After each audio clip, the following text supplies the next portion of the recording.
உங்கள் தந்தி ஒன் தொலைக்காட்சியில் கருடா தினமும் காலை 6 மணிக்கு காண தவறாதீர்கள். தமிழகத்தை உலுக்கிய கள்ளக்குறிச்சி விஷச்சாராய வழக்கின் விசாரணை சிபிஐக்கு மாற்றப்பட்டிருக்கிறது. இதுகுறித்து விஷச்சாராயம் குடித்து உயிரிழந்தவர்களின் குடும்பத்தார் தெரிவித்திருப்பதை இந்த செய்தி தொகுப்பில் விரிவாக பார்க்கலாம். கள்ளக்குறிச்சி மாவட்டம் கருணாபுரம் கிராமத்தில் நிகழ்ந்த கோரத்தை தமிழகம் ஒருபோதும் மறக்காது. கடந்த ஜூன் 19ஆம் தேதி விஷச்சாராயம் அருந்தி சுமார் 228 பேர் மருத்துவமனையில் அனுமதிக்கப்பட்டதும் அதில் 68 பேர் உயிரிழந்த சம்பவமும் தமிழகத்தை ஸ்தம்பிக்க செய்திருந்தது. இதுகுறித்து விசாரணை மேற்கொண்டு வந்த தமிழக சிபிசிஐடி போலீசார் சுமார் 24 பேரை கைது செய்து சிறையில் அடைத்திருந்தனர். இதில் 18 பேர் குண்டர் தடுப்புச் சட்டத்தின் கீழ் கைது செய்யப்பட்டிருந்ததும் குறிப்பிடத்தக்கது. மேலும் சம்பவம் குறித்து விசாரணை மேற்கொள்ள தமிழக அரசால் ஒரு நபர் ஆணையம் அமைக்கப்பட்டிருந்த நிலையில் தற்போது வழக்கின் விசாரணையை சிபிஐக்கு மாற்றி சென்னை உயர்நீதிமன்றம் உத்தரவிட்டுள்ளது.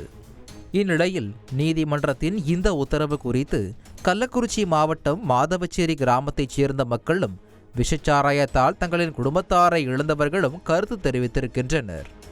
எங்கள் அப்பா 3 மாதம் முன்னாடி கள்ளச்சாராயத்தில் இறந்துட்டார். அதில் பார்த்திங்கன்னா லோக்கல் போலீஸு, சிபிசிஐடியோ இல்லை இது ஜட்ஜி முன்னாடியோ எல்லாத்துலேயுமே விசாரணை நடந்தது. எல்லாருமே விசாரணை பண்ணாங்க. அவங்க கேட்ட கேள்விக்கெலாம் நாங்களும் பதில் சொன்னோம். இதில் அந்த அதிகாரிகள் எல்லாத்தையும் இடம் விட்டு இடம் மாற்றிருக்காங்க, ட்ரான்ஸ்ஃபர் பண்ணியிருக்காங்களே தவிர இதுக்கான தண்டனை கொடுத்தாங்களான்னு தெரியல. இங்கே லோக்கலாக விற்றவங்களை பிடிச்சி ஜெயிலுக்குள்ளே போட்டுட்டாங்க. அவங்க அங்கே தான் இருக்காங்க. இதுக்கு துணை போன அதிகாரிகள் இன்னும் வேலையில் தான் இருக்காங்க. இடத்த மாற்றிருக்காங்க. அவங்க அதில் எந்தவித பாதிப்பும் அடையலை. உயர்நீதிமன்றம் சிபிஐக்கு இந்த கேஸை மாற்றிருக்கிறதா சொன்னாங்க. நாங்கள் அந்த வரப்போகிற சிபிஐயாவது சம்மந்தப்பட்ட அதிகாரிகள் மேலே, இதுக்கு துணை போனவங்க மேலே ஒரு நடவடிக்கை எடுப்பாங்க, நியாயமான தீர்ப்பை கொடுப்பாங்கன்னு நாங்கள் நினைக்கிறோம்.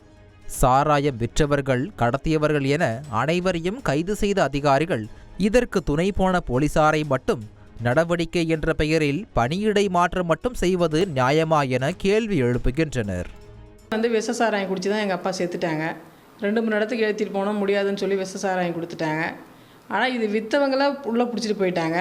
அதுக்கு துணையாக இருந்த போலீஸுங்களை வேறு இடத்துக்கு ட்ரான்ஸ்ஃபர் பண்ணாங்க.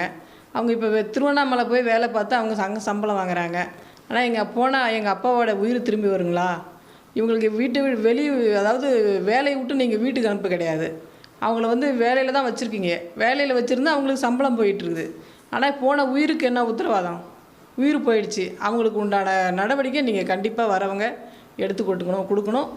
கள்ளக்குறிச்சி விஷச்சாராய மரண வழக்கில் சிபிஐ விசாரணையை மக்கள் பெரிதும் எதிர்பார்த்து காத்திருக்கும் நிலையில் நடக்க இருப்பதை பார்க்கலாம் பொறுத்திருந்து. தந்தி டிவி செய்திகளுக்காக கள்ளக்குறிச்சி மாவட்டம் கல்வராயன் மலையில் இருந்து செய்தியாளர் பழனிவேல். உங்கள் தந்தி ஒன் தொலைக்காட்சியில் கருடா தினமும் காலை 6 மணிக்கு காண தவறாதீர்கள்.